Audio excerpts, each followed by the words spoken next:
Obloha nad holickým letiskom patrila 1. augustový víkend všetkým priaznicom leteckého modelárstva.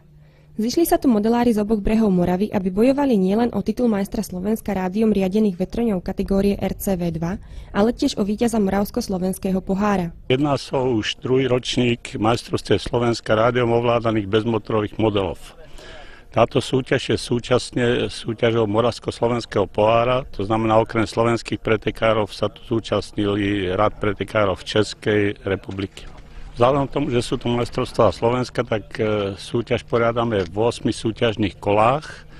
Lietá sa na čas, pracovný čas je 10 minút a letový čas každého modelu je 7 minút.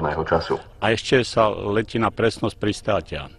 Toto sa zráta tie body a tvoria výsledok prvého kola, tak potom sa letí druhé kolo až 8. kolo a najslabší výsledok každému pretekárovi sa škrtá, aby to bolo také regulérne. Nad hlavami súťažiacich krúžili modely vetroňov, ktorých výroba si vyžaduje často až 500 hodín dôkladnej práce a trpezlivosti. Všetci zúčastnení modelári kypeli dobrou náladou, nakoľko týmto majstrovstvám dožičilo i počasie, ktoré zohráva dôležitú úlohu v súťaži tohto druhu. Počasie rozhoduje. Dokonca sú intervaly, že treba, my tomu hovoríme stúpavý prúd je tam, alebo tam není, takže výsledky sú aj ovlivnené samozrejme počasím. Organizátori, Zväz modelárov Slovenska a letecko-modelársky klub Holič boli účasťou a celým priebehom majstrovstiev na najvýš spokojní. Sú tu špičkoví pretekári z Levíc, z Martina, samozrejme aj my domáci sa medzi nich rátame a okrem toho špičkoví pretekári z Čech. Máme tu dokonca dvoch juniorských reprezentantov Českej a Slovenskej republiky, ktorí asi pred 14 dňami sa vrátili z majstrovstiev sveta v Turecku. A mladý Janko Litva z Levíc tam skončil na krásnom 4. mieste. Janko Litva bol najmladším účastníkom týchto majstrovstiev. Ako 6-ročný chlapec sa poprvýkrát zúčastnil modelárskej súťaže a v súčasnosti už 3. rok reprezentuje Slovenskú republiku doma i v zahraničí. Najväčší úspech teraz na majstrovstvách v Turecku, čo sme boli 4. miesto z juniorov vo finále. Mohlo byť síce druhé, ale keby sa neopakovalo 6. kolo, tak by som bol druhý. Ale bola smola, tak 4. miesto mi vyšlo zo 65 pretekárov. Naši holíckí modelári Jozef Vitásek, inžinier Milan Blažek, Milan Morava a Borut Perpar sa síce v prvej víťaznej trojici neobjavili, no i tak kladne hodnotili výsledky svojich konkurentov.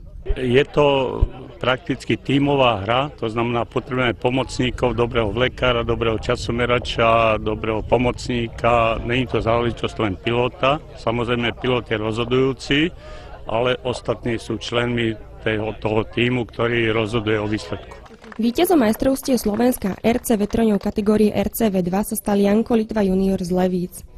Druhé miesto získal Tomáš Kadlec z Českej Třebovej a tretie miesto obsadil Jiří Loutocký z Prostějova. Tento víkend bol prekvapivý s počasím, raz bolo slnečné, raz bolo zima, raz bolo počasie, ktoré nevedel sa učiť, čo sa bude lietať. Bolo to rozhádzané vlastne, bol tvrdý súper aj, nebolo tak jednoduché vyhrať vlastne. Tak.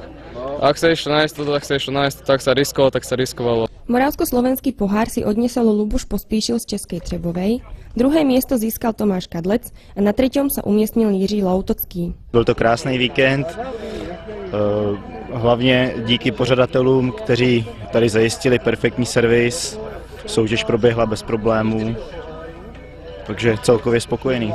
Byl tvrdý boj, soupeři byli velice dobří a takhle to dopadlo. Dobrá nálada, skvelá organizácia a priateľské vzťahy všetkých súťažiacich dodávalo obom víkendovým dňom súdržnú atmosféru.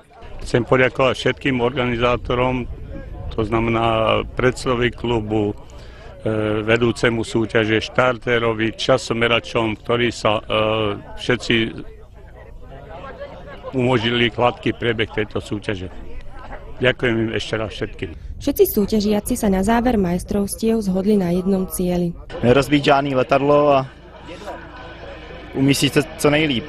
Holické letisko prepožičalo svoju pôdu a oblohu majstrovstvám Slovenskej republiky druhý raz. Po úspešnom víkende, akým bol práve tento, isto nebude nik namietať, ak sa tu minimálne v takom počte zídu modelári opäť v blízkej budúcnosti.